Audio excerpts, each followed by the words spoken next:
like see it in your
Yo, what's going on to all the boxing world?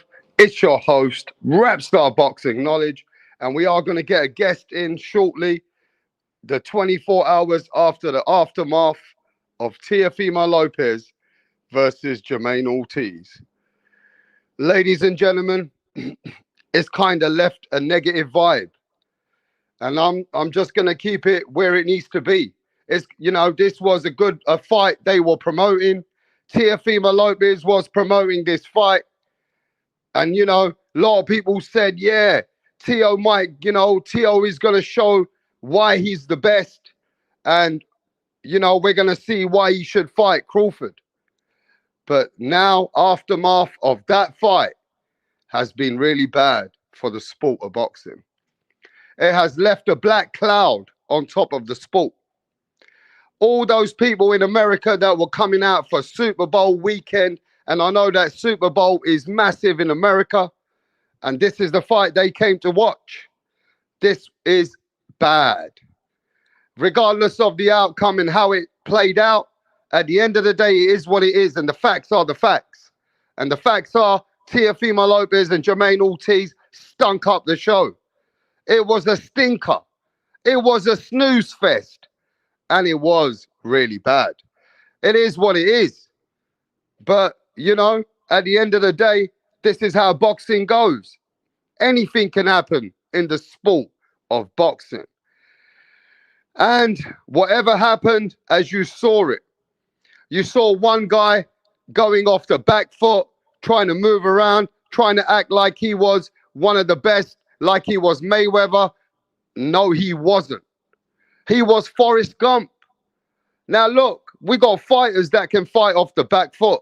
We have fighters that know how to catch you on a clean punch and also, dominate certain rounds. Now, yes, did Jermaine Ortiz have the footwork? Yes. Did Jermaine Ortiz not let Teofimo let off many shots? Did Jermaine Ortiz take away Teofimo's, arsenal for trying to hurt Jermaine Ortiz? Yes, Jermaine Ortiz kept away from a lot of those punches. And Jermaine Ortiz never got caught with anything flush to give him any trouble, right? But at the same time, yeah, Jermaine Ortiz had good defense, good footwork. He can run, and run. He has got good footwork, what we saw. But he didn't let off any aggression. His offense was so weak that the defense was there, but the offense wasn't there. And then you had Teofimo Lopez himself, right? The two-time lineal champion, Teofimo Lopez. That the man's was saying that, yeah, Teo is, one of the greats. We didn't see that. We didn't see no Teofimo, one of the greats. We saw a lot of flaws. And we also saw that Teofimo was finding it very hard to catch Jermaine Ortiz. Now, was Teofimo making the fight? Yes. Was Teofimo was the aggressor? Was Teofimo the one coming forward to engage, to make it a fight? Yes. Teofimo was trying to make it a fight. But the other guy was not fighting. But Teo looked bad because the other guy was able to make Teofimo miss a lot of times, right? But at the end of the day, Teofimo was the aggressor. Teofimo was the one trying to come forward. Teofimo was trying to make it into a scrap. The other guy was running, trying to box, running, trying to box, and then he did have a couple of rounds where he boxed. But those punches were light, and I watched the fight again. Teofimo was defending, and Ortiz wasn't really landing anything significant at all. You know what I mean? Now, Teofimo landed the better shots at the end of the fight. Teofimo did land some better shots in the later rounds, but Ortiz was just running, and Teofimo couldn't cut off the ring. Teofimo couldn't block Ortiz in the corner. You understand? Teofimo was letting Ortiz move because he couldn't cut it off. So there are a lot of questions to be answered. There are a lot of questions to be answered. And there's a lot of statements that were made that are not going to be valuable at the moment until Teofimo now needs to get another fight. and try to, make up for the stinker that they caused. It is what it is. This is not going to help TEOFIMO. This is definitely not going to help the takeover. You get me? This is in fact going to downplay TEOFIMO now. That TEOFIMO was a boring fight because he couldn't cut off the ring. He couldn't do anything significant. Even the other guy didn't want to fight much. The other guy was able to make TEOFIMO miss. Right? But look, at the end of the day, Ortiz never beat the champion. Let's get that straight as well. And the people that say that Ortiz has won, Ortiz did boxing, Ortiz boxed TEOFIMO, they are the haters of TEOFIMO and they hate boxing. Because if Ortiz is a winner, I don't even want to watch any more boxing. If you're going to say Ortiz is a winner, who the fuck is Ortiz? What did he do? And would you want to see him fight next? I don't even want to care. I don't think anybody really wants to see an Ortiz. And if you think Ortiz, I don't think anybody should be saying Ortiz won. Because if you feel that Ortiz won, then boxing is dead. There ain't no boxing. That was not the sweet science of boxing, bro. They are not the sweet science of boxing, you idiots. If you look at the sweet science of boxing, when a man moves around like Hector Camacho, Macho Camacho, he used to move in the back foot. He used to take all the ring. But Macho Camacho used to take his moments and hurt fighters. And Macho Camacho will punch you up. He would not try to be running all night. You got to have a balance of running and aggression.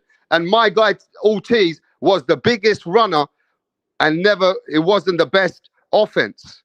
Okay? Looking like Sugar Ray Leonard would move around, but then he'll take his spots and he'll land all these big shots. What did Ortiz land? What did he land? What did he even touch TEOFIMO with? Can somebody tell me what did Ortiz do to TEOFIMO? What? So look, I'm going to just keep it like where it needs to be, people. The fight was a stinker. The fight was bad.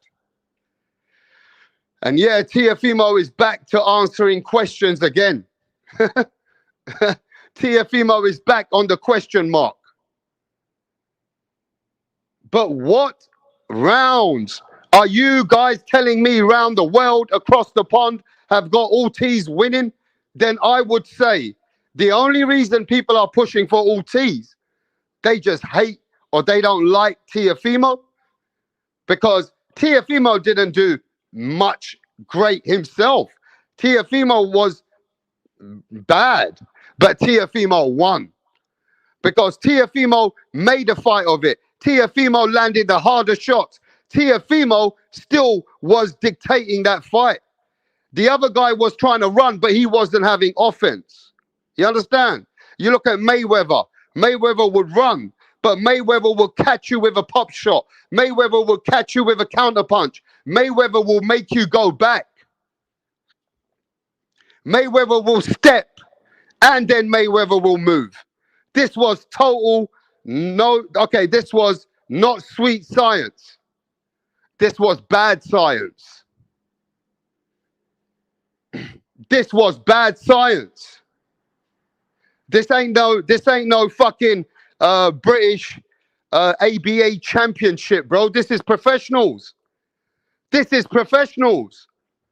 And in the professional, you can't just get away like that.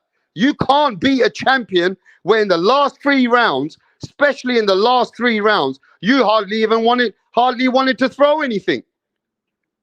Jermaine Ortiz was scared for his life. Jermaine Ortiz was scared for his life. And if anybody wants to see that man win that fight, I don't even want to talk to them, man. If anybody is pushing for Ortiz to win this fight business, boxing is dead. Boxing is dead. If anybody is pushing for Ortiz to be the winner and for him to take this fight, then you guys are shit because that's not how you win a championship.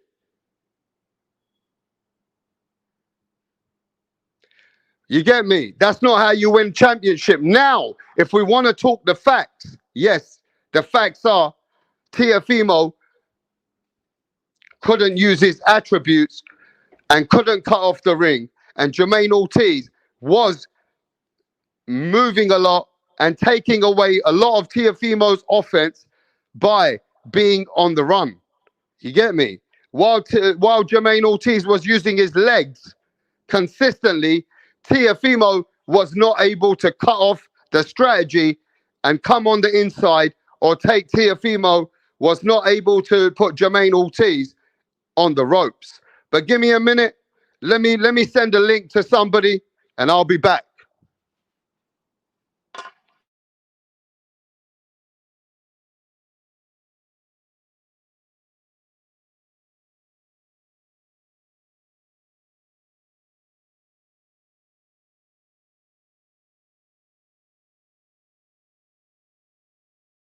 Yeah, I heard about it. And if it's fuck her, then you know it's fuck him. That's DMX. You know what I mean? He can't get mad because it didn't go their way. Now, he wanted her to be like they Christina or whatever her name is. You know, how she suck up to them, how she them off. You feel me? And it wasn't like that. You know, she came straight and forward. And that's how it should be. You know, she wasn't, you know, on my side no more. She was on his side. She was in between, and how it should be. And I just got the best of them.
All right, give me a moment, guys. We're trying to get a guest in right now. We're trying to get Mr. Glazier, Rick Glazier himself.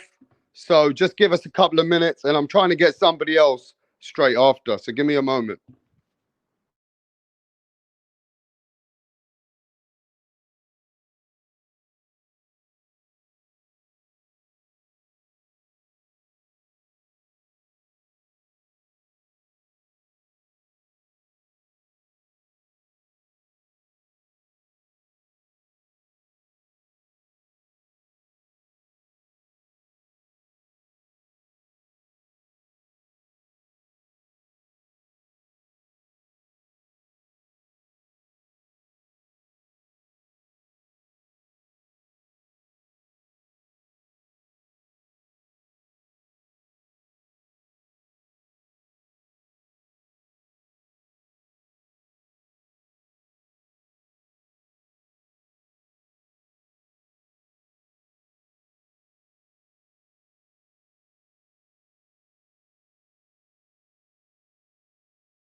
Ladies and gentlemen, let me know if you can hear me loud and clear. If we are loud and clear and it's not choppy choppy. Mic one, mic check. Is the audio good? Larry Liston. Okay, Hello. the man himself, the myth, the controversial figure. It is nobody else, and he ain't no stranger over here. It's Rick Glazier. How you doing, Rick? Good, buddy. How you doing? Man, we're doing what we're doing. It's kind of like the boxing fans feel like it's a black cloud going on right now because everybody was hyped up for a fight. And in America, they were saying it was a Super Bowl week. And the fight was a stinker. A lot of people felt like it was a snooze fest. And people just got mixed emotions on this particular fight. And it was nice to hear from you how you scored it. And what did you think about this fight? Well, I scored at 114-114. Draw. It's tough to a draw. Yeah, tough to have a winner when it's tough to have a winner in a fight when nobody landed a telling blow. I mean, there was no serious punches landed. Think about it for a moment. And nobody threw a knockout. Nobody landed a knockout punch all night that could have knocked anybody out. There was just a bunch of nothings. And that's basically what happened. And, to me, it was a draw. Each guy won 6 rounds. And it was a pretty lackluster fight. Nothing happened. And to see this happen and unfold again, and we had something like this with Shakur Stevenson versus Edwin De Los Santos, to see this in America as a Super Bowl week, is this bad for our sport? Because does this not take away from all the casuals which are watching? No, it doesn't matter. It doesn't matter if it's Super Bowl week or not. Yeah. If there's no action in a fight and people are watching on national TV, it's not a good thing. No, it's definitely not a good thing. But it's just shit happens. I mean, you plan things out. It's going to be a good fight. One guy will track the other one down, throw punches. The other guy will counter punch, and it didn't happen that way. They didn't do anything. One guy couldn't, and one guy wouldn't. That's really what the fight was. I like that. Hey, listen, that is the perfect look. Somebody says Rick is speaking facts. I'm good with the draw. It's fair. Nobody did nothing, right? Yeah, nobody did nothing. I mean, you can't take it from the champ, and you can't give it to the challenger. I mean, and they only landed 2 punches apart the whole after 12 rounds. I mean, come on, nothing happened. I mean, what happened? Nothing. Now, some people are saying that the sweet science of boxing, especially some channels, the LDBC and other channels, are saying that Ortiz won because of the sweet science. But that was no science. He was just running, and not his aggression was not effective. He wasn't throwing punches while moving his feet. It was like he couldn't throw punches while moving his feet, and he just all he did is move his feet and block punches, and occasionally he landed the occasional punch. He did land 80 punches, but that's over 12 rounds. That's like what, 6 a round or something like that. It's terrible. That was bad science. You agree? Yeah, absolutely. And is that a kind of an amateur? That reminds me of the ABA fighters that are fighting in the amateurs. I listen, I don't remember amateur boxing being that bad. That was horrible. Okay, but Rick, we need to ask you, the 2-time lineal champion couldn't cut off the ring. Has he got flaws? And does TEOFIMO Lopez show? He's got so many flaws, it's unbelievable. I mean, he couldn't cut the ring off. He doesn't jab. He can't fight going forward and press. He looks like a dog taking a piss on a fire hydrant when he throws his right hand. He leaps through the air with his left hook. I mean, everything he does is wrong. And that's what you had, Now, is it true? It was pretty bad. Is it true because the other guy didn't want to engage? He was the worst for boxing. Having people like Ortiz in our sport is killing the sport. But if you have TEOFIMO in a fighter that comes forward, TEOFIMO team seems to do well when he's a counter puncher and when he's a guy that's getting a person to come to him. Yeah, but if my mother had balls, she'd be my father. I mean, he fought what he fought. He can't fight guys that have any movement at all. He looked like a dog. He looked like he was lost. He threw that right hand. He looked like a dog taking a piss on a fire hydrant. He never landed the fucking thing. Very rare. And it was just awful. It was like awful to watch, awful to. It was awful to even think about. And you know, it's fair to say now, Teofimo Lopez and his fans should not even mention Terence Crawford's name Oh anymore. no, I said that. I put that even up on Twitter. I said he should never even mention his name, except hello, Terrence Crawford. You know what I mean? When he sees him, holy Now, a lot of Christ! people and experts that I've even spoke to a few, they said, look, Teofimo Lopez, the other guy did not want to engage Rapstar at all. Now, Teo has a few I know that. flaws in, cutting the distance or fighting, coming forward, and also, cutting the ring off. So they said, like some people are saying that Teo will do great against fighters like Subriel Matias. Teofimo should fight someone like Subriel Matias because it'll be a better stylistic fight and it'll be better for the fans. What do you think? Well, yeah, of course, because Matthias comes to fight, he tracks Yeah. you down. So yeah, absolutely. So Teo can I still mean, be a unified champion if he goes in that route. But oh what well, does I it? don't know. I listen. I don't know if he beats Matthias, but you're in in thought. It's correct. You're in thought, but who knows Yeah. if he wins or not? So if you see a fighter having issues with what you saw and Teo was lost and frustrated, would you say not only does he have flaws, but would you say now the fighters like Devin Haney have got they've got a lot more on Teofimo? You would favor now Devin Haney to beat Teofimo? I don't think that Teofimo beats any top fighter that's 100%. Remember, Josh Taylor was on the back nine, couldn't make the weight anymore, strained to make the weight. I mean, I just don't see him beating any of the top fighters, whether it's What about Shakur. yeah, Yep. Shakur? Go ahead, Shakur. I don't think him beating Haney, Shakur. I don't see him beating any of these type fighters. Okay, so he will have problems with guys with lateral movement. Now that also, I mean, Canelo Alvarez is a different fighter. He manages to land heavy shots on fighters that like to move and not get too aggressive and not want to take chances, Right, like Kalen Plant. but he's got a Kalen high ring Plant IQ. got shown that he can't keep running from Canelo.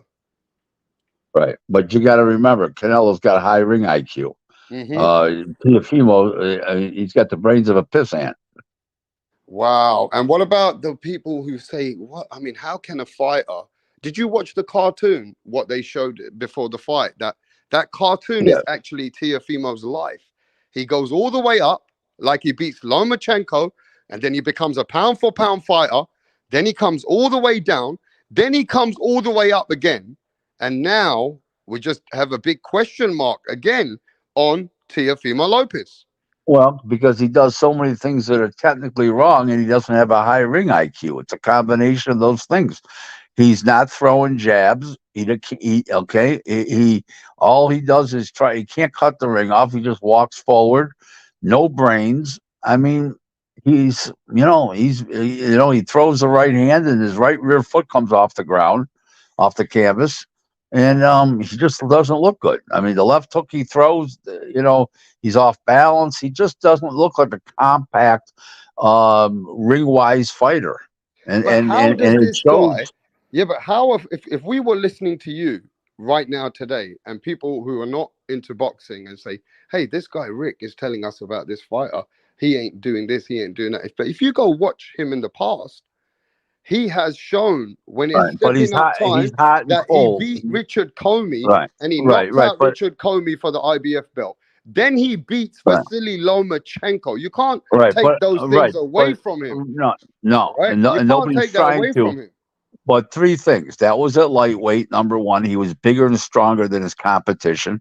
He's Mm, no longer bigger, stronger than his competition. mm. Not only that was, he's hot and cold. 1 minute he looks real good, and the next minute he looks like Joe Shit the Ragman. I mean, that's just how he is. Some people are like that. Hot and cold, and he was cold last night. That's for sure. And look, man, at the end of the day, I always told everybody a long time ago, and they were hating on me when I said, yeah, Tiafimo has done great, but I see Devin Haney being the top guy at 140. I've had debates with everybody that Devin Haney will be the top guy at 140 pounds. But people say that Tiafimo is the unpredictable fighter. When it comes to stepping up, he just does the unpredictable, and he's done it twice. But you've mentioned certain things about Josh Taylor. Vasily Lomachenko is what it is. He beat another great name. I just think he won the fight. Did you agree? You didn't agree with the scorecards. You had it a draw. Right. What do you think of 117, 111? I thought it was way off.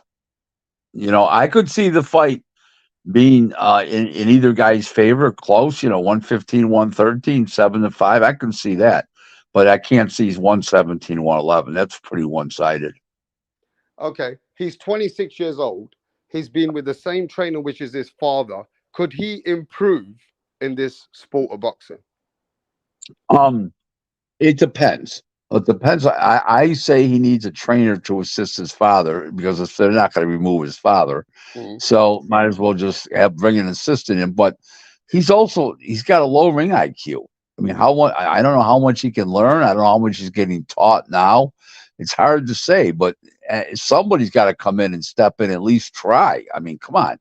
He's making elementary mistakes, no, not jabbing enough, can't cut the ring off. These are elementary shit you learn immediately when you start fighting. This isn't sophisticated shit here. Okay, we've got a message from Mr. Wild. He says, Rick, stop the cap. You can't expect any fighter to go in and their best against someone running away the whole damn fight, including the last 3 rounds. He totally ran away. But Jamel, go ahead. Mr. Wild is wrong because of the fact that he had the same problem with Sandor Martin, and Sandor Martin didn't run.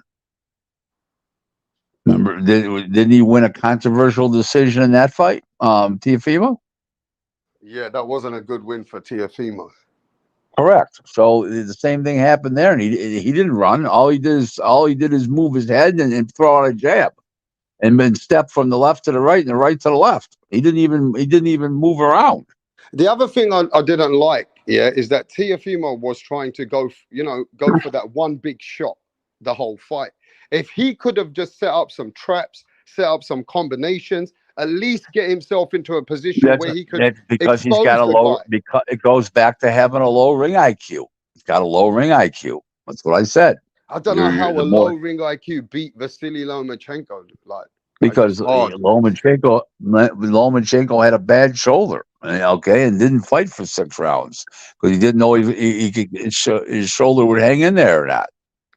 So, and not to mention, Josh Taylor isn't somebody to be played with. Yeah, he arguably wasn't at his best after the Catterall fight, but Josh Taylor is still a B+ fighter, even at his worst. I'm not disagreeing with you.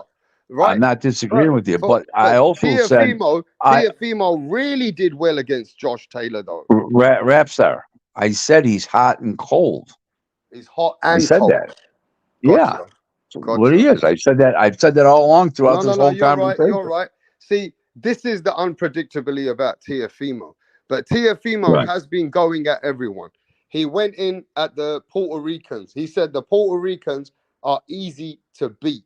I want you to tell me what you think of his statement when he says Puerto Ricans today are easy to beat. I don't know where that comes from. You're asking me a question that's so stupid. What he's saying is so dumb, I can't even answer it. Mm-hmm. Okay, so he took digs at Shakur Stevenson, right? He took digs at Terence Crawford. Now he's getting a lot coming back to him, right? Because he opened his mouth about everything like he does. Now there's a lot of that energy coming back to him. He said that Shakur's money has gone down due to his performance. That's why Shakur has gone mad. Will Teofimo's money or brand stay where it is, or it wouldn't help him at this point? I can't answer that question. I'm not in the negotiations, but I'm sure Bob Arum can't be too happy. Like he wasn't happy with the Shakur result. I'm sure. But can he make? I want to ask you a question. Does Bob Arum Sure. have contracts with fighters that while these contracts are running, there's different loops in the contract that if you have such a bad performance that you can't get this guarantee money, you'll get this less No, money. no, no, no. Unless there's a disqualification, a loss, or a disqualification loss, or you're something like that, or some kind of like public thing, like a child molested charge or something like that, some morality issue. No, absolutely not. So Okay. My thing is this though. I heard what you got to say about TEOFIMO, but people are really, some people are disappointed with this Jermaine Ortiz. oh Now, no. Hold it. I agree with you because he didn't throw punches when he was yeah, moving. they'd I still agree with rather you. give it to a fighter like TEOFIMO, and they're happy that most people, the judges, gave it to a fighter like that because the other guy never engaged and he stank up the show as much as he could. So, Oh yeah, there's no question about it. But he's not the star. Nobody gives a shit about him going forward. He lost. He was never a champ. He's just a guy, and it has a stinky style. But yeah, it's yeah, but about Teofimo. he can't win a championship by not fighting, Well, obviously he didn't. right?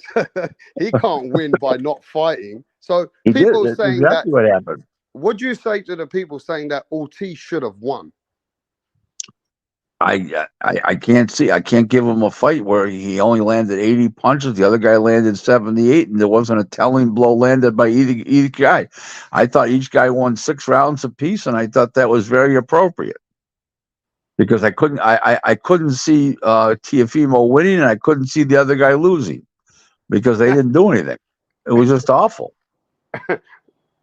All Really, right. I mean, listen. If a guy never watched a fight before, you could leave that fight and hate boxing.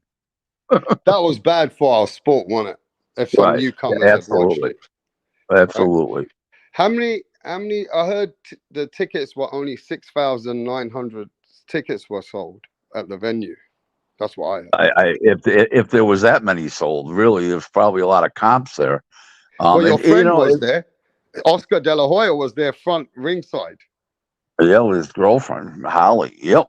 Yeah. It was very nice. It was nice to see Oscar there. Always a pleasure to see Oscar. And Oscar came there to see what TEOFIMO could do. I mean, he was just being nice. At the end, he said, look, I'll give it to TEOFIMO. He won the fight. Oscar said Teofimo Lopez won the fight. Listen. I can't see where anybody figured either fighter won. If you ask me, they both deserve to lose. They both deserve to lose. In the first time in history of sport, they both deserve to lose. No, but look, Teofimo is still the champion now. He still retains his belt. What do you think? What route do you think Teofimo should take next? I don't know. I mean, he needs to get a trainer or get another trainer to assist his father because they're not doing too good a job. So that's the first thing I would do. And who would you want to see Ortiz fight? Nobody. Go back home in New England and stay there. Let's go. All right, let's go to the co-main event, Rick. Jose Pedraza came back to 135. Looked a bit shell of himself. He was shot, and then trying to make 135. He was gonzo. He couldn't even move laterally. Couldn't back up. All he did is go forward. Walked into punches. Fight was over, and his career's over. And I think that Davis can become a little bit of a star. Keyshawn can become a little bit of a star now, and I think he'll get bigger and bigger. He's got nice personality. He's got an exciting style, and he looked good to me. I mean, Keyshawn came out, and he said he gave up the weed. At least he looked good. He made some noise. But yeah, so Crawford definitely made some statements after Teofimo's fight. I'm sure you saw all those. Yeah. Yeah, so Crawford wasn't impressed at all and said, you know, basically this guy shouldn't be calling his name out. Right. Right Right. That's true. now, I want to go to what's the news that we all got today, and it's been big news today that Devin Haney versus Ryan Garcia met each other at the Super Bowl, but it's been like they're showing it's a brawl, but I think it's staged anyway. But yeah, the fight is made. Devin Haney versus Ryan Garcia. Yeah. Hmm. What What are you about it? saying about that fight, Rick?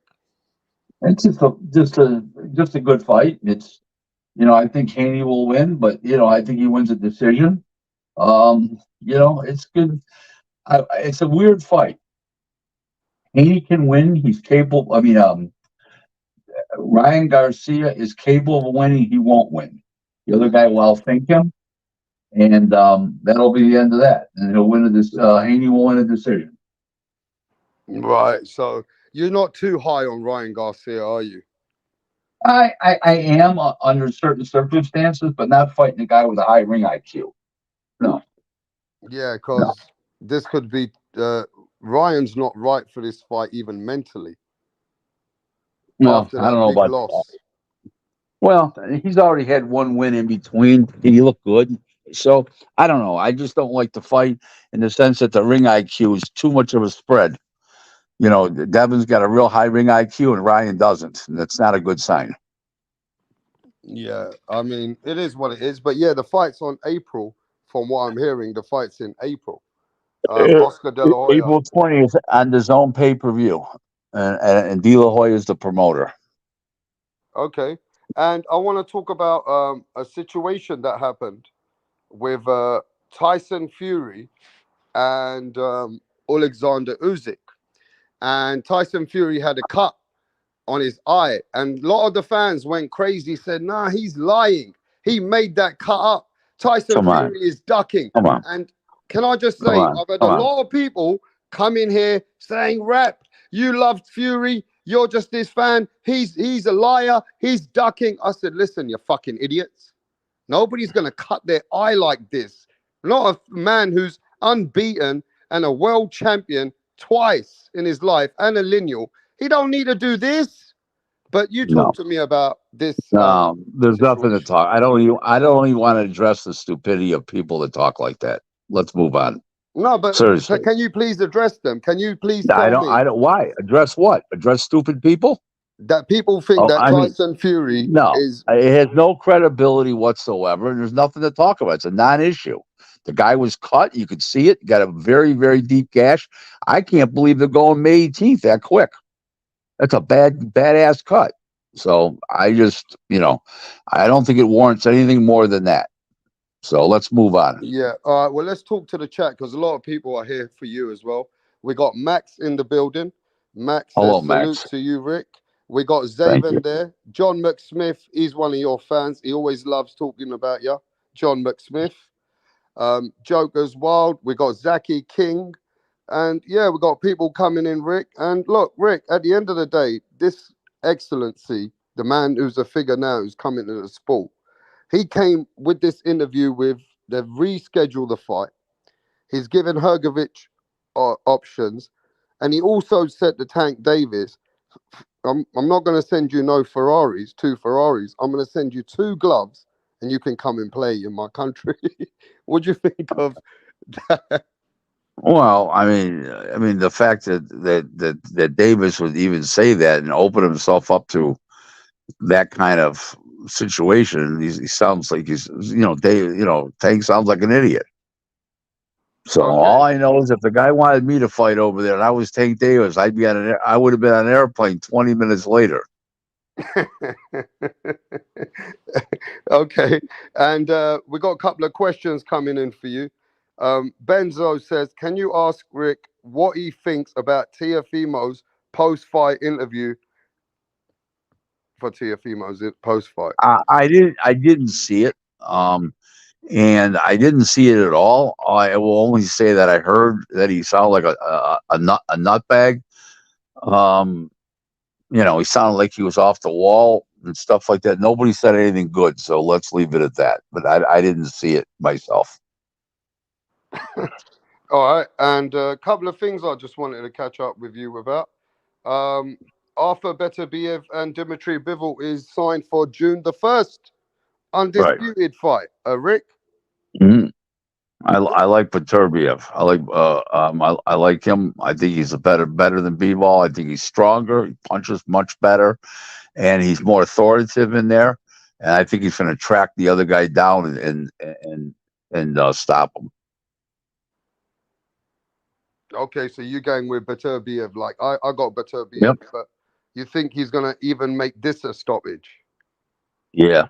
Oh yeah. The other guy's got nothing to keep him off of him with. He doesn't punch hard enough to keep Beterbiev off of him with. Okay, hey, look, a lot of people think Beterbiev is that guy, but Bivol, he's a definitely certified world champion. Showed he Oh beat no Canelo no. Alvarez. Oh yeah, there's no question about it. He's a good fighter. It's just that this guy is a beast. He's big and strong. He punches unbelievable. He's got short, snapping punches, and I think he's gonna fuck B-ball up. That's what I think. Okay, hey, ladies and gentlemen, you heard that, yeah? If you're a betting man, I'm not saying listen to Rick, but he's saying that this guy Dmitry Beterbiev, he's even saying that he will stop this world champion, Dmitry Yeah. Bivol. Wow, that's crazy. I want to ask you about some guy across the pond. Not off. It's off subject. No, it's not off subject. Stephen A. Smith had a rant over Canelo Alvarez. He went in on Canelo Alvarez. Says Canelo is ducking David Benavidez. He doesn't want to see fights with Jamal and Terence Crawford coming up 3 weights. Canelo should do his due diligence at his weight class, basically calling him a duck. Did you watch it? No, but Stephen A. Smith should not be commenting ever on professional boxing. When he knows about professional boxing, you can write out a Matchbox cover with a large yellow crayon.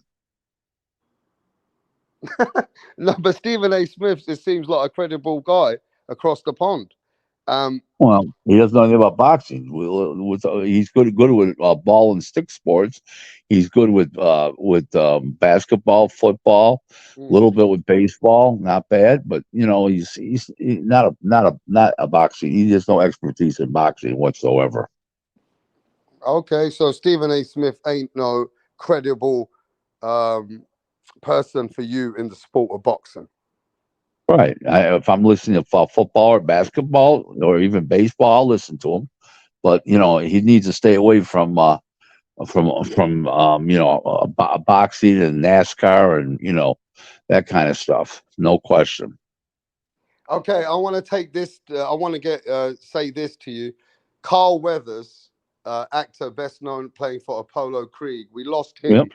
Yep. We lost him, and everybody felt a certain way because we all, from as kids, and if not, we grew up to watch those films. Right. To us, there were such different memories. Did you have any meetings with this man, or do you? No, not at all. I was at a fight once years ago. I mean, not at the fight itself, at a restaurant before the fight. I saw him there. I didn't even know if he was at the fight, but other than it was in LA. But I have nothing. But yes, I felt it because I watched the Rocky films, and I thought he was a great actor. He was a football player before that, and he was. Everybody said he was an all-around good guy. So of course, But as far as hey, we all go. Yeah, rest in peace. But any memories? Yep. What's your best Rocky, Rick? What was your best Rocky movie? No, none of the movies in particular. Just some of the particular lines in some of the movies. From the crusty old trainer there, and there was some good lines. But they were good. They were fun. Yeah, I mean, a lot of us love the time when he was in the time when when what's his name, B.A. Baracus, 80, Mr. T. There was a time when Mr. T was in one of the Rockies. Remember? Yep. Yeah, and I think those were the times when Apollo was still there. It was, man, I think it was just amazing times. And, rest in peace to that man. Just wanted your Hmm. views about him. Yep. What do you think about what should the undisputed um, two-time champion Naoya Inoue, how do you think he's going to be playing out in this year? He's fighting Lewis Neary in May, and then in the late fall, early winter, he's gonna fight what's his name there? The one they call MJ. He's Pakistani and whatever. He's a former 122-pound champ. He's the #1 contender in the WBA. He's gonna end up fighting him after he fights Neary. Those are his two fights this year. Okay, so would you expect him to go to 126? Yeah, when he finishes those two fights, he'll go to 126. Absolutely. And where do you have him in the pound for pound? #2 behind Crawford. Okay. And I want your opinions on this Puerto Rican fighter, Subriel Matias. He has a vicious kind of like he's been knocking people out and stopping people, but also I know. rest in peace to the gentleman that passed away. That after Max Matias. Dadashev. Max Dadashev. Yeah, so Subriel Matias, it's unfortunate, but has had an opponent that has got died from the injuries. Yes. How do you see this fighter? Where do I see Matias? Yeah, what do you think about this fighter? Because at some place he thinks he looks like a boogeyman right now. Yeah, he's good. He's very good. He's strong. He can punch. He's got short, compact punches. He's good. Very good. So yeah, he's right now he looks like the boogeyman in the division. And what do you think about him? If there was a fight between him and TEOFIMO, who'd you favor in that fight? Matias. Okay, all right. I mean, hey, right. What do you know anything about the Terence Crawford versus Errol Spence? Any more? Is that rematch It's dead. off? It's dead. Not happening. So that's definitely dead. What Dan Raphael said it not long ago, but some people said that's not true. I was the one that first announced it. It was dead. Oh, you did? So yes. Yep. Okay. Yeah. Okay. No money. No, where's the money gonna come from? I don't know about the money where it's coming from. I know that Al Heyman has got this Amazon Prime where he's starting his launch with Keith Thurman versus Tim Tszyu. Right? Now, where's that money coming from? Tim Tszyu's promoter. There's no money from Amazon, so they're in trouble. You're going to see a lot of shit come down in the next couple of weeks. Believe me. Wow. So are we saying that it's not as cushy as we think? That all the fighters are going to be on some schedule with Amazon Prime? No, there's no money there. There's no money. They're just providing a platform and distribution of pay-per-view and marketing it on Amazon Prime. There's no money. There's no guarantees. It's all hocus pocus malocus.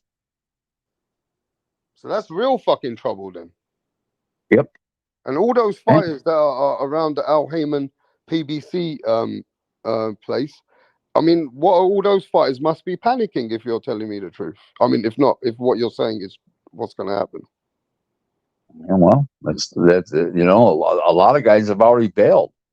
Ray Vargas bailed on him. Matisse bailed on him. Wilder bailed on him. There's a whole bunch of guys that's bailed on him already.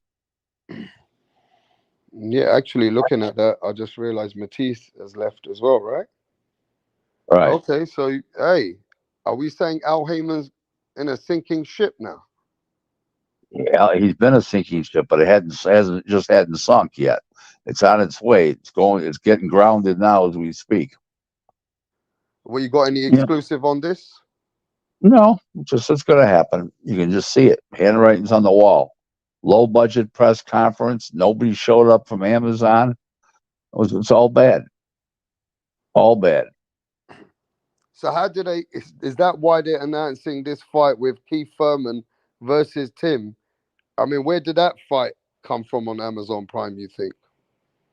I have no idea where they dreamed that piece of shit fight up.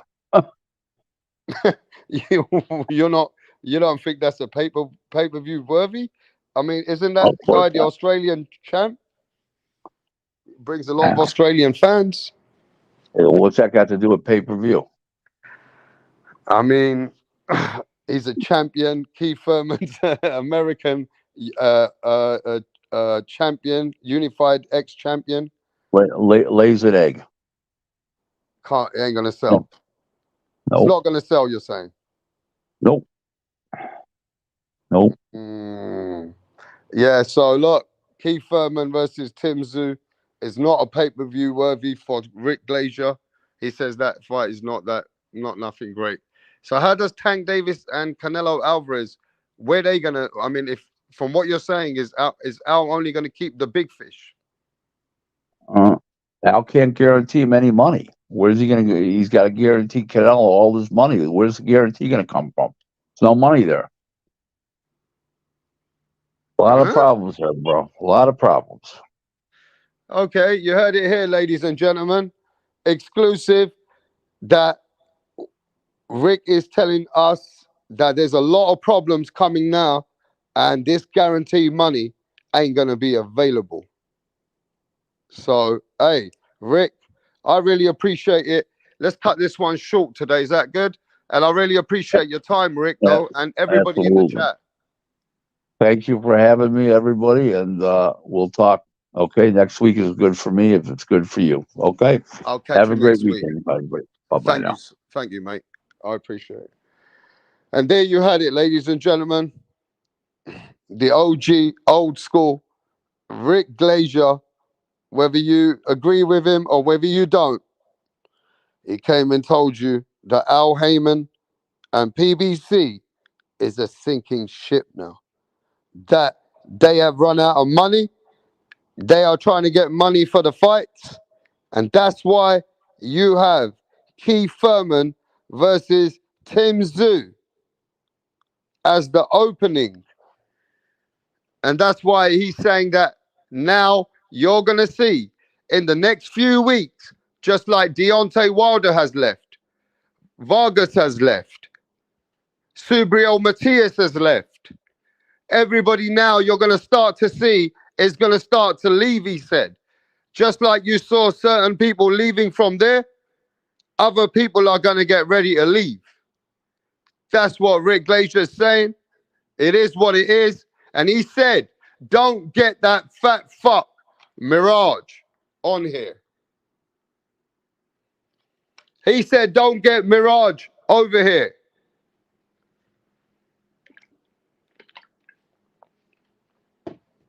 He said he don't want to speak to Mirage ever in his life. You understand? But yo, man, ladies and gentlemen, so who watched the Devin Haney versus Ryan Garcia little brawl happen in that out there in, what's it called, Super Bowl? Ryan Garcia and Devin Haney got into it. Their fight is announced. Was that staged? Was that staged or was that real? Bill Haney was trying to go for Ryan Garcia. Bill Haney was trying to go for Ryan Garcia, and certain people were holding Bill Haney back. Was that fake or was that real? Let me see the chat. I'm coming back. Was that real or was that fake? Eh? Was that real or was that fake? Pound for Pound says it was fake. That was all staged. Bill Haney was getting in there. Why Bill didn't have the energy for B-Hop? He didn't have no energy for B-Hop, but he had energy for Ryan Garcia. He wanted to go in. Yes, they wanted to beat up Ryan Garcia, bro. Ryan Garcia said, fuck you, you motherfuckers. That's what shook Bill Haney. Ryan Garcia said, fuck you, you motherfuckers. Yeah? He said, I'm going to fuck you up. Devin Haney said, man, you're cat. You're talking shit. And Ryan Garcia and Devin Haney is on April. Let's go. Devin Haney versus Ryan Garcia. It is on. It's done. Okay? The fight is on in April. Let's get ready. Hey, at least we got a fight, bro. Hey, look, that's still a good fight.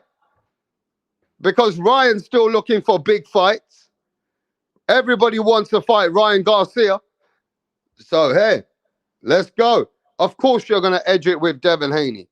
Of course they're going to go with the favorite is Devin Haney. You know that, and I know that. Devin Haney's ring IQ, it is what it is. Now, is Ryan going to be able to catch Devin Haney? That's what we're watching it for. But so many people have tried, and so many people have failed. So is Ryan going to catch Devin? Is that what we're watching for? I don't know. I don't know. But let me say this, though, ladies and gentlemen. The fight is done. Yeah? I wonder if Ryan will use his Philly shell. Is Ryan Garcia going to use the Philly shell, Tip Bayless? Boxing is boxing, Tip. You got to understand. Boxing is boxing. You know what I mean? Ryan Garcia, Devin Haney, it's a fan-friendly fight. Ryan Garcia, Devin Haney is a fan-friendly fight, mate. Yeah? So, hey, it is what it is. We have a fight. It's going down. Ryan versus Devin Haney. Yeah. Let's go. We have a fight, bro. Oh, man. Hey, everybody feels like it's like a dark cloud going on.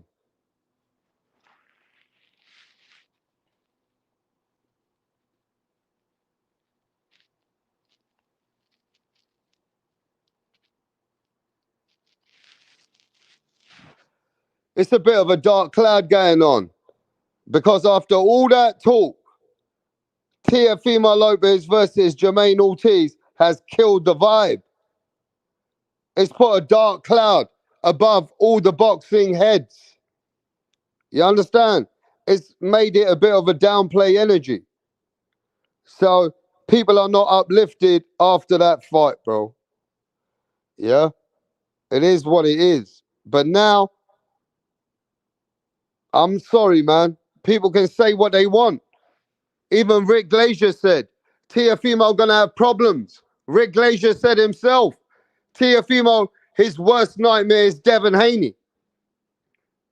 And even Rick thinks that Subriel Matias beats TEOFIMO Lopez. Now I think Teo can work with Subriel Matias. But just like a lot of people said, that Devin Haney is TEOFIMO's worst nightmare. Right? And TEOFIMO has problems. But it is what it is now, and it's caused it to become more interesting in different ways. Now there's a quick question mark, yeah? Because whether you like it or not, TEOFIMO just don't look good again. And it is what it is.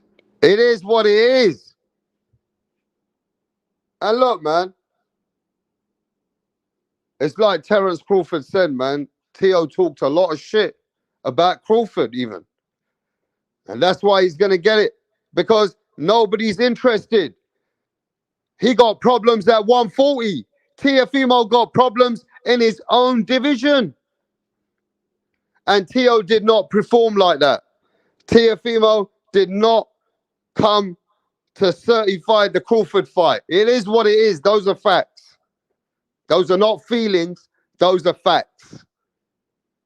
Those are just not feelings, bro. Those are facts. TEOFIMO never came to certify the fight. Even Top Rank said it themselves. Top Rank said TEOFIMO did not. This fight with TEOFIMO does not grant anything to do with Terence Crawford fight. That name is off the list now. And whoever's starting to push that now ain't going to have no energy, bro. It's going to have dead weight. It's going to have dead weight. But I got to tell you now, people, ain't looking good again. It's not looking good again for TEOFIMO Lopez. Now, lucky TEOFIMO Lopez won the fight. And lucky he's still holding on to the belt. And that's one thing TEOFIMO's got now. He's still got his belt and he can still play chess. He doesn't have to play checkers. He can still play chess for some other big fights. Now TEOFIMO has to realize that he's got a lot to do. So he's still the champion. He's still got the belts. So he's still in position. He's still in position. You know? But look, I know the TEO fans and the TEO fanboys, I know they're hurt inside. I know they are. I'm not stupid, bro. I know TEOFIMO fans, but there's fans and then there's fanboys. And those fanboys can say what they want about another fighter. It's dead weight now. It's dead weight. It is what it is. Those are the facts. Nobody gonna take nobody serious at this moment with the TEOFIMO beats everyone. He has to come back and regain himself in another performance. And he don't want to get nobody with a lot of footwork at the moment. You understand? He don't want to get nobody with lateral movement at the moment, bro. He's got to get an opponent that comes forward. You know what I mean? It is what it is, bro. TEOFIMO Lopez killed the vibe.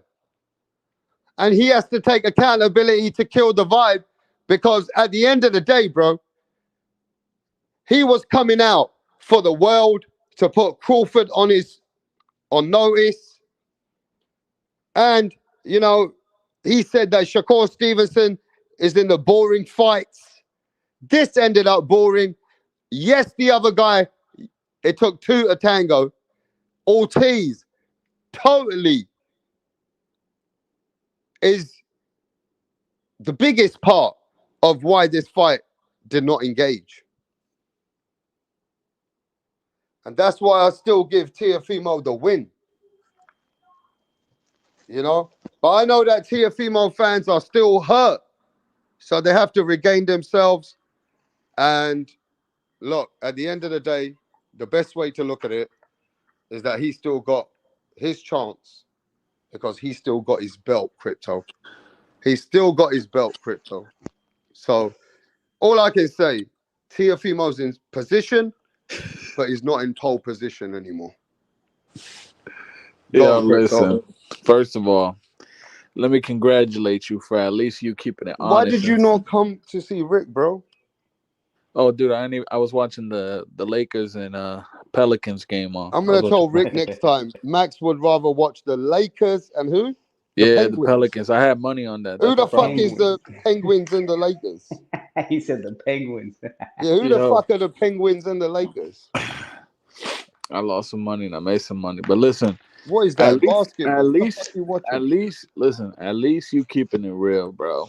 There's a couple of people. Shout out to Showbiz. I saw Showbiz video. Antonio Tarver put out a boxing legend, put out his video and said that Teo won the fight. It wasn't. The thing is, and people gotta understand, like this Jermaine Ortiz guy didn't come to fight, bro. He really didn't, bro. Let down the sport. And like Tarver said, how much can a champ do? if you find a guy who's not willing to engage in any capacity and is running. You feel me? Look, And it's good Teo, to have Antonio Tarver because 90% of the other boxing world are but saying that's you see, this is the that problem.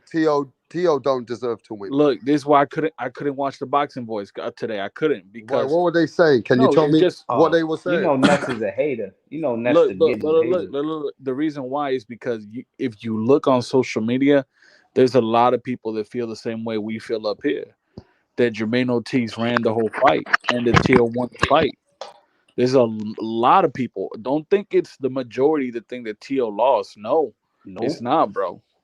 It's There's like not a that. good. Look. I think there's a bit of mixed emotions. It's not that a lot of people don't think Teo lost, but say they also don't appreciate that Teo how he won.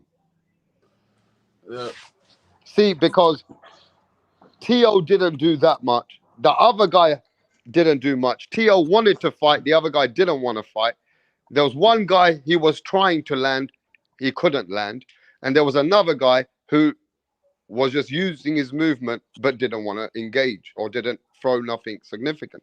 So, in both ways, man, even if you can never give that fight to Ortiz, at best, you can say, okay, give him a draw and give the champion his belts at the best.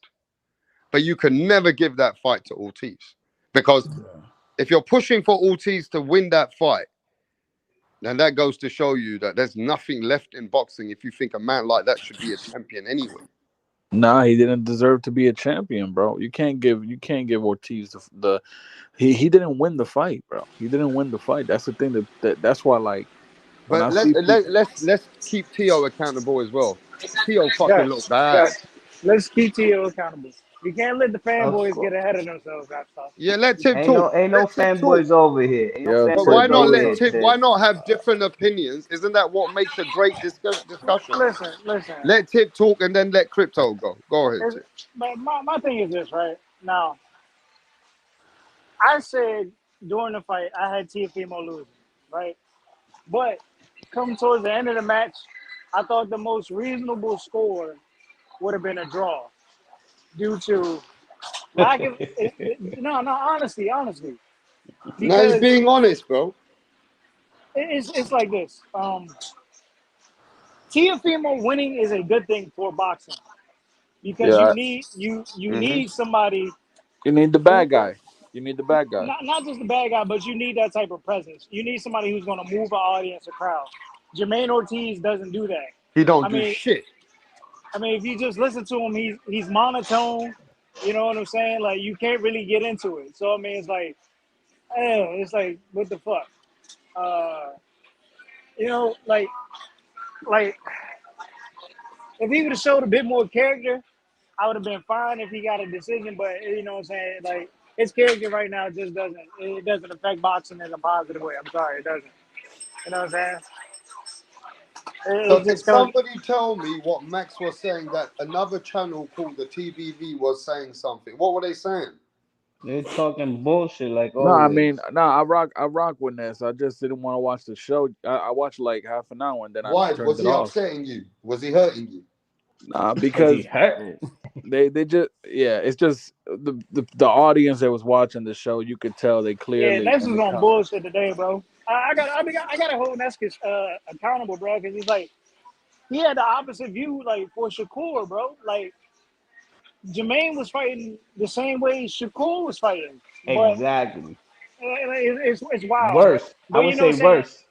But Jermaine, but it's like Jermaine was fighting the same way Shakur was fighting, but Jermaine was in the Teofimo was in the De Los Santos position, See, I think and it's a little Teofimo, different, Tip. I think it's a little nah, different because in T, that fight, listen, look, hear me out. All right, let's keep it right there because there's a two difference in that fight, and the two difference in that fight is that in this fight with Tio, there was one man looking for all the smoke and all the action, while Shakur and De Los Santos were fucking playing chicken with each other. Who's gonna make the first move? And they both didn't engage. Tio didn't have that problem. He was looking, walking forward. So I'm not gonna sit That's a here and good point. Yeah. compare both of those fights because you really need to pay attention. They both didn't want to engage. This fight, there was very only one similar. person. There was only one person that didn't want to engage. Let's I agree. make that very clear. Fair point. Fair point. But keep going with the comparison. Nah, but I was saying, nah, that's my homie. I just ain't want to watch the show today. I was like, I'm done. Like, because at the same time, Why then you did got you not want to watch the show? Why? because I What did he already say? knew. Because I'm The pretty hate. sure Bill Haney probably popped up on the show So because what were they saying that you thought I don't want to watch this guy today? It's just because it's just the audience in the comment section. They was all like, "How you gonna say Teal's overrated, bro?" Like that's just like you don't know nothing about boxing if you saying Teal's overrated. But did he bro. fight like he was overrated yesterday? No. He fought like he was overrated. Yes, yes, he did. At Yes, he did. 25 You can't have it both ways. At 25 years old, he's more accomplished than Tank ever dreamed about being. But No, Tank bro, is a no, pound And for pound. yesterday Wait, he's fighting on Tank is a pound for pound fighter. As we talk Crypto, today, you can't with bring his that up fucking anymore. shitty ass resume. Crypto, you got the resume, but the problem here is man can't keep it consistent. So now That's people are cool. saying that And that's cool to Lomachenko talk injury. about. That's Now cool to people talk are about. saying that Lomachenko injury is for real. And like Rick said, Josh Taylor come out of a loss in everybody's eyes, which was drained at the end of his career. So now people are going to that saying that Teo got people at the right time. But I would still say Teo can turn it up. Teo can turn it up. He has. But his turn down is bad. When he turns it, like when he fights these C+ fighters, he don't looking no good. He can't land no significant shots. It just showed you that Jermaine Ortiz showed everyone that But you I can think make that's TEOFIMO miss. If I don't. But you've see, got some aggression, you can beat him. but you got to make At someone what pay. cost? When At you what cost? At when you throwing up a when you dud of a box like fight that, bro. and looking like a bitch? Like because Yeah. Ortiz When walked home look, with what? I saw Ortiz But interview. Teo let the What was guy, Ortiz so TEOFIMO let the guy look like a bitch and let the fight be All a right, bitch. and that's our problem. That's So my TEOFIMO complaint as a deserves Teo half fan. of the accountability, bro. That's my complaint as a Those are Teo fan. But guess that's the what? truth. The kid Look, I is love Teo. 25 years old. I'm glad TEOFIMO won. I don't want a fucking guy who fights like Ortiz in the sport to be the champion. He didn't become a champion. He just survived and showed that TEOFIMO can't touch him. But TEOFIMO was the aggressor and the man coming forward. That's why he won the fight. Because the judges saw that the champion is still trying to fight, but this guy is not trying to beat the champion. He's not even engaging much. He's not even winning too much. He's not trying to fight. So they gave it to Teo. But overall, that was bad for boxing, bro. It is what it is. That was bad. I feel the same way because that was some fucking shit. It is what it is. Go in there perform like that when you got Cambosas that fucking went out there and took it. Champion performs like that. Come on, bro. He got issues. He got issues as well. What were you saying, Frank? What were you saying, Frank? No, I was just saying with Ortiz, man, he didn't make Lopez pay. Like that's the difference. You can box and you can move, but you got to make someone pay. Joke. He's a joke. You have to make someone pay. And part of that thing in boxing is hit and don't be hit. The first part of that is you got to hit your opponent. You still got to be offensive. It's hit and not be hit. Not don't get hit and keep running. The fuck? Yeah, people are trying to tell me or us, we don't know boxing because we didn't like that. Like nobody likes it. Even if you're sitting crying for Ortiz, you didn't like that shit. Yeah, nobody liked it. I disagree. Now the people which are saying that Teo totally lost. I'm not impressed with Teo. Let me finish. The people which are saying that TEOFIMO totally lost, they're haters of TEOFIMO. Because if you think Ortiz won, then you're the dumbest bitch yourself as well. Because Ortiz ain't done shit. No. I think you're wrong. No, because Ortiz did not beat a champion then. Ortiz did not beat a champion. That was not a performance to beat a champion. Free smoke, cook him. That was not a performance tip to beat a champion. And I know that when you box, you love boxing on your back foot because you don't like getting involved. I know you like that style, but he didn't engage. But this is my That was not sweet science. Hey, bro, that was not sweet science. That was sour science. Fight back, Tim. Fight back. Sour. Yeah, fight back because Max is confused in his own life after what TEOFIMO has done to Max. How do we base judging? How do we base judgment? I ain't finished with this shit either. Every judge has their own criteria. I don't blame the In judges. this case, The judges ain't got nothing to do You're with the fighting worst in the judge. ring. what I'm saying is every judge has their own criteria. In this instance, Sweet science. all the judges had the same. Sweet They had the same science, my thought. ass. They had the same thought. They didn't like that Jermaine was fighting the way he was fighting, but anybody else, you know what I'm saying, the masses would consider, some would say that Jermaine was outpointing Teofimo, which can be considered a robbery in some sense, right? Right? Yo, Because if Tip. you're out, Yo, Tip, I think you No. reaching. no, Yo, I'm I not think reaching you because he's reaching. There was technically nothing A memorable robbery about is this when a guy fight. clearly wins and then There they was steal the fight nothing. from There him. was nothing memorable about this fight. Not for Tio, not for Ortiz, and it had a lot to do with Ortiz not coming to show up to fucking the take end his of head the off day, the way the he end of said the he would. day, It's that simple, bro. the end of the day, he outlanded Teofimo. No, he did not by 2 punches. 2 He punches, out, nigga. that, 2 that, total punches. What was his that fucking means he outlanded power him. stat? Guess That what? means Tio he. outlanded him in the fucking power stats, nigga. What are you talking about? And landed more But I will body Bro, say shots. this though. I will say this. He outlanded And Tio landed I'm by, gonna more tell. body I'm gonna shots. by say like this six What are though. you I'm punches in gonna a talking say power about? this set. though, people. Six He punches landed in a 2 power total Tiafimo, shot. punches. Come on, Six nigga. Tiafimo punches in a is power shot. Tiafimo You is. not learn how to read the stats. Six But I punches will on a say power this shot. though. That's what he outlanded him by. You Tiafimo gotta is learn the losing stats. certain fans now. You know why he's losing fans? Even the way he spoke to the fans in the stadium, people don't like that Yeah, talk anymore. that's the only thing Tio needs to Tiafimo, fix. they like it. Tiafimo's talk is getting putting people off. I'm just gonna keep it 100. Yeah, he can talk like a philosopher, but his talk ain't connecting with the people. They're not No, connecting, bro. It's kind of off. It is all over the It is. place. It is all over the place. I'm telling you.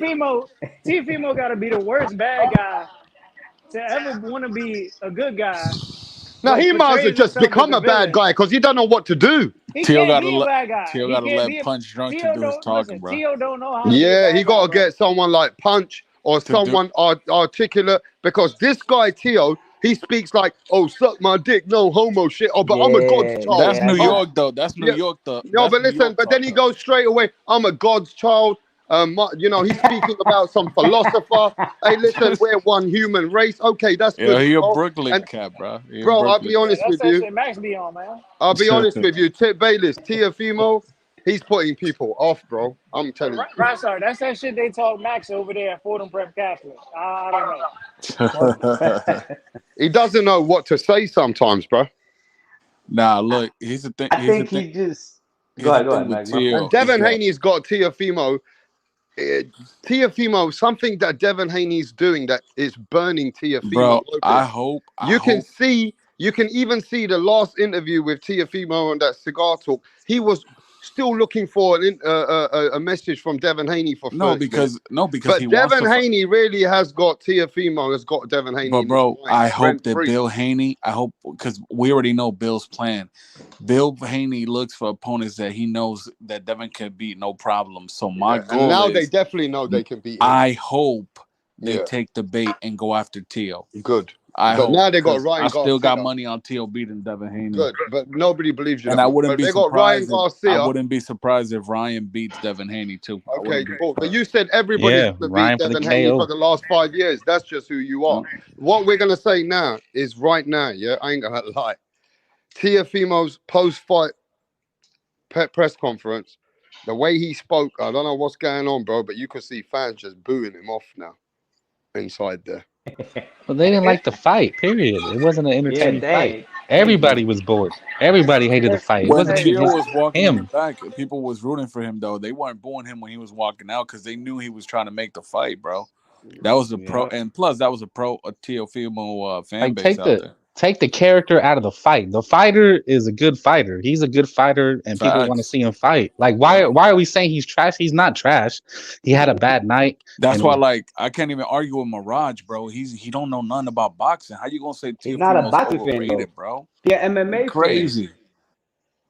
we're talking about a good fighter here. He came to bring the fight. The guy didn't want to fight. It's pretty plain to see. If you have to make 2-hour lies about why Ortiz won, then he didn't really win. I mean, if you have to explain it in They depth, keep saying that he won, but they can't name Bro, me even a round Sandor where Martin, they remember Sandor him Martin dominating. came They can't name me a round where he 75% better dominated. than Ortiz. Tio. It's crazy. No. You know what I Sandy mean? Martin had a Even way Sandor better Martin fight. had more balls than any Ortiz, bro. Hell yeah. Sandy Truth. Martin, that's boxing. What Sandy fought, how he fought was boxing. Yep. Not what the fuck Ortiz did. I mean, look, Ortiz was effective. Look, Ortiz, Okay, put it can this way. I ask you guys as proper gentlemen? Well, let me just say this. Can I ask you guys wait, as let me just say something. not as fanboys? Rap. Do you mind if I ask you a simple question? See if you can I just get this off, Rap? Can I just get this off, Rap? Go ahead. Just and then you can go. Look, if Ortiz was that dude and he really wanted it, don't you think he would have said, "Man, I'm the best fighter and I'm gonna beat this dude's ass"? He didn't. If his mentality was like, "I'm the best fighter, I'm not gonna get this shot taken away from me. I'm gonna go in there and beat this guy, make it convincing, and I'm gonna take him down." He didn't. He fought what his mentality was. I'm not this guy's equal. I don't have the speed, the athleticism, so I need to be as safe as possible. That's what Shakira was saying. I can't exchange with this dude, so I better not exchange. Yep. That's his mentality. Tio had no fear. He was leaping, trying to make a fight. Like, that's the mentality we talk about. So, you know, Ortiz didn't come to bring the smoke. He didn't want the smoke. We talk about bringing smoke. Can anybody sit here and say Ortiz bring the smoke and wanted the smoke? I don't think so. So yes, I can. If it was a fight where Ortiz won, Ortiz would land 4 or 5 jabs per round. Ortiz would be able to move like that and then, you know, create some spots with Tio, right. and then land about. Let me give you an example. Do you remember when Inoue fought Butler? Remember last year he fought that UK guy Butler? Paul Butler circled the ring for about he ran for the and everybody was like he ran and Inoue can't get him out. That's the difference, right? With Inoue. Inoue's a fighter who won't let you run. Butler lasted 12 rounds. Yeah, but Inoue then got to him, right? No, but what I'm saying is you take another fighter like he fought this Tapalis and Fulton. Fulton, he couldn't run. He just didn't have the athleticism. Like, he knew he had to stand because he wasn't going to win. We all agree. Let's all blame Ortiz. We agree about that, right? Okay, Ortiz ran. We see that he should be the loser, right? But what about Teofimo's accountability now? Are we going to keep it real about him? Of course. Or you want to be quiet about him? Tio got to work on that jab.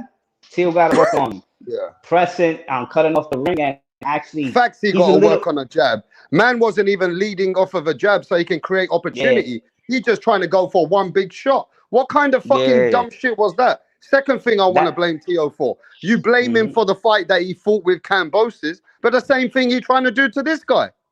Right? Well, he's not really.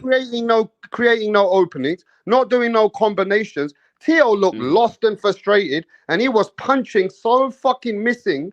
Man, come on, let's be honest. If you're a Tio fan, was you not frustrated with him? Of course, everybody was, but you can't expect him to fly. I want to hear from your voice that were you frustrated with Tio or not? Just answer that. Nah, I blamed it all on Ortiz. Okay, that's now I already know where you stand, but what do you think? I was frustrated. I was frustrated with Ortiz. I mean with Tio. I blame Tio as well. I was 100% frustrated because you've seen this style before.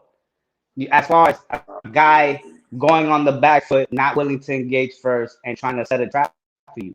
So you know, going forward, if people feel this is your weakness, they're gonna try and take that approach. So it just showed me that Tio still at 25 has a lot more to learn still in that gym, because he's getting lazy with the jab.